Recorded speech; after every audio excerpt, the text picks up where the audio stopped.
कई सालों बाद अनुज अपने गांव लौट रहा था। इस बार उसके साथ उसका दोस्त राहुल भी था। दोनों ने ट्रेन पकड़ी और शाम तक गांव पहुंचने की योजना थी। ट्रेन में बैठकर उन्होंने खाना खाया और खिड़की से बाहर के दृश्य का आनंद लेते हुए बातें करते रहे। राहुल ने उत्साहित होकर कहा, भाई, मैंने गांव सिर्फ ट्रेन से ही देखा है, कभी गया नहीं। जब तूने साथ चलने को कहा तो दिल खुश हो गया। अनुज हंसते हुए बोला, इतना खुश मत हो। गांव में न ढंग से लाइट है न इंटरनेट। एक दिन में तंग आ जाएगा। इसी बीच ट्रेन अचानक एक जगह रुक गई। 2 घंटे बीत गए। टीटी से पूछने पर पता चला कि पटरी खराब है और ट्रेन कम से कम 6 घंटे लेट होगी। रात हो गई और जब वे गांव के पास वाले स्टेशन पर पहुंचे तो रात का 1 बज चुका था। सवारी न मिलने पर दोनों ने पैदल गांव जाने का निर्णय लिया। स्टेशन के बाहर एक चाय की दुकान थी। उन्होंने चाय पी और जैसे ही चलने लगे, चाय वाले ने चेताया, भैया, रात में गांव मत जाओ। नरपिशाच का साया है वहां। अनुज थोड़ा सहम गया, लेकिन राहुल ने मजाक में टाल दिया, मैं शहर में रात को घूमता हूँ, कुछ नहीं होता। ये सब डराने की बातें हैं। दोनों आगे बढ़े। रास्ता लंबा था तो अनुज ने एक पगडंडी पकड़ ली। रास्ता संकरा था। अनुज आगे और राहुल पीछे। रास्ते भर बात करते रहे, लेकिन अचानक राहुल की आवाज बंद हो गई। अनुज ने पीछे मुड़कर देखा तो राहुल गायब था। वह उसे आवाजें देता रहा, लेकिन कोई जवाब नहीं आया। डरते हुए वह आगे बढ़ा।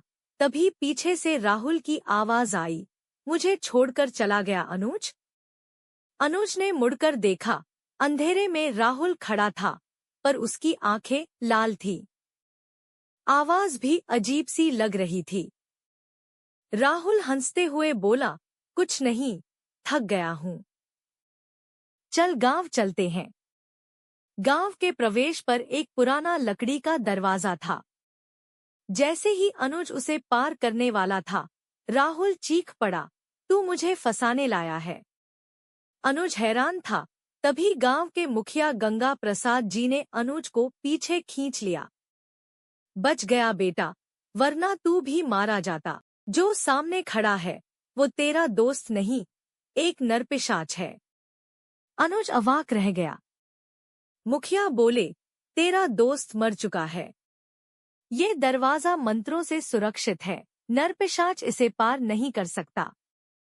तेरा दोस्त आखिरी समय तक तुझे बचाता रहा। राहुल की आंखों से आंसू बह रहे थे और वह बोला, माफ कर भाई, मैं तुझे यहाँ नहीं लाना चाहता था। नरपिशाच की आवाज में वह बोला, आज तो बच गया, लेकिन एक दिन तुझे भी मारूंगा। इसके बाद राहुल गिर पड़ा। सुबह उसकी लाश मिली और अंतिम संस्कार किया गया। अनुज गहरे सदमे में था। वह अब गांव छोड़ने को तैयार नहीं था। वह राहुल की मौत का बदला लेना चाहता था। उसे पता चला कि गांव में एक तांत्रिक आया था, जो लोगों की दुश्मनी को हवा देता था। बाद में गांव वालों ने उसे जिंदा जला दिया। उसी दिन से वह तांत्रिक नरपिशाच बन गया। अनुज ने मुखिया से पूछा, इसका कोई उपाय नहीं? मुखिया बोले, अगर कोई तांत्रिक मिले जो उसे वश में कर सके और उसकी आत्मा को मुक्ति दे सके, तभी कुछ संभव है। अब अनुज एक ऐसे तांत्रिक की खोज में निकल पड़ा।